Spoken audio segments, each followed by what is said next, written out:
जय मसीह की। और आज हम परमेश्वर के वचन में से कुछ बातों को सीखने जा रहे हैं। आज हम इस विषय पर मनन करेंगे कि परमेश्वर, हमारा परमेश्वर जो है, हमें पीड़ा के स्थान पर, उस स्थान पर जहां हमने कष्ट को सहा है, उसी स्थान पर आपका और मेरा परमेश्वर हमें फलवंत करने वाला परमेश्वर है। हालेलुया।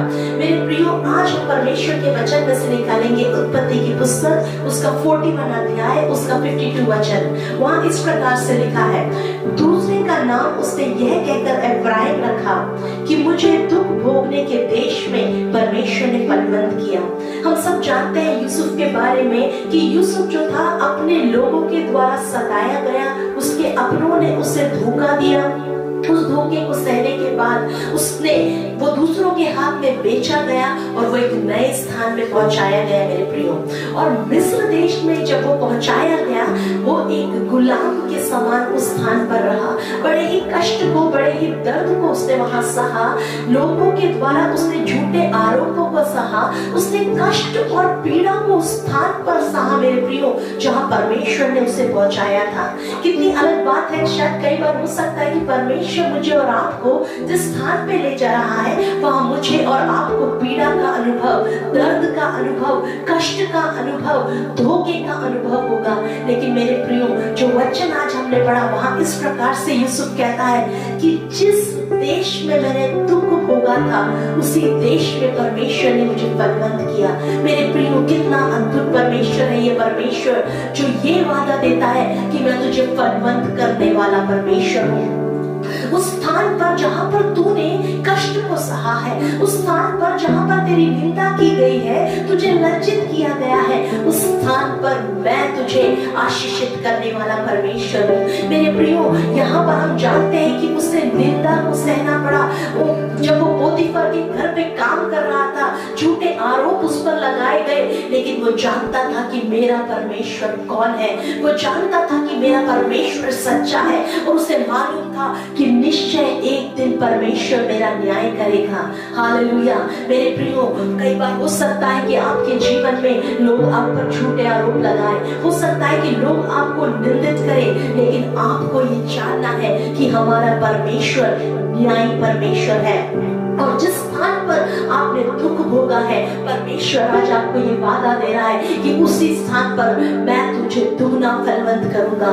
मेरे प्रियो, परमेश्वर का वचन एक जगह कहता है, भजन संहिता उसका 126 के 5 में, कि जो आंसू बहाते हुए बोते हैं, वो जय जयकार के साथ लौटने पाएंगे। मेरे प्रियो, हो सकता है कि आज आप अपने जीवन में आंसू बहा रहे हैं, आज आपके जीवन में आंसू का समय होगा, लेकिन मेरे प्रियो, परमेश्वर का वचन कहता है कि एक समय आएगा जब आप जय जयकार के साथ उस कटनी को काटेंगे, जय जयकार के साथ उस फल को देखेंगे, जय जयकार के साथ आप परमेश्वर को धन्यवाद कहेंगे। जैसे यूसुफ कह रहा है कि मेरे दुख भोगने के स्थान में परमेश्वर ने मुझे आशीषित किया है, मुझे फलवंत किया है।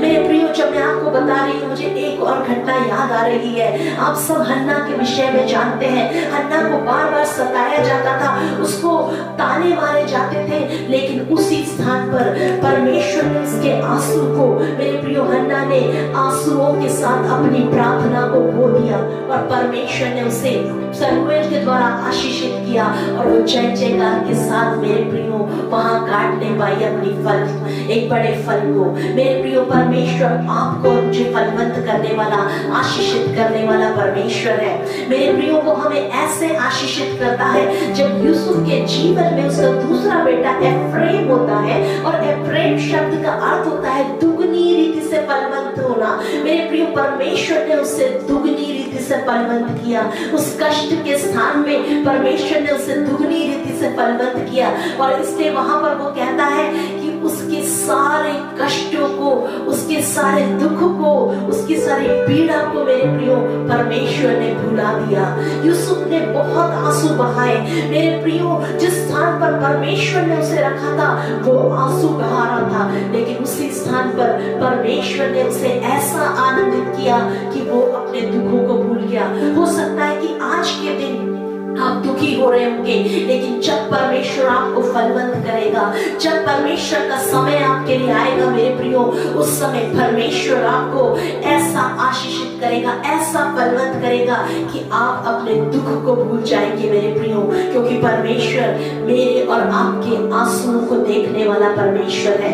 मेरे प्रियो, होने दे कि परमेश्वर का ये वचन जो है ये आप पर फलवंत होने पाए। परमेश्वर का ये वचन जो है ये आपके ऊपर एक बड़ी सामर्थ्य के साथ उतरने पाए कि आप दुगनी रीति से मेरे प्रियो फलवंत होने पाए उस स्थान पर जहां पर आपने दुख को सहा है। इसलिए भजन संहिता 23 जब हम पढ़ते हैं, इस प्रकार से लिखा है कि तू मेरे शत्रुओं के सामने मेरे लिए मेष बिछाने वाला परमेश्वर है। मेरे प्रियो, मेरा और आपका परमेश्वर, कई बार मैं और आप कहते परमेश्वर मेरे शत्रु को मेरे सामने से हटा दे, जो मेरी निंदा करे मेरे सामने से हटा दे, लेकिन परमेश्वर का वचन कहता है कि वो शत्रुओं के सामने आपके और मेरे सर को ऊंचा करने वाला है, मेरे और आपके लिए मेष बिछाने वाला परमेश्वर है। उसका मतलब जिन्होंने आपका विरोध किया है, जिन्होंने आपको निंदित और लज्जित किया है, उनकी आंखें देखेंगी कि परमेश्वर आपके लिए क्या कार्य कर रहे हैं। आप अपने आप को समर्पित करें मेरे प्रियो, अपने आप को परमेश्वर को दें। उस दुख के मध्य में मेरे प्रियो आप कुड़कुड़ाए नहीं, आप डगमगाए नहीं अपने विश्वास से,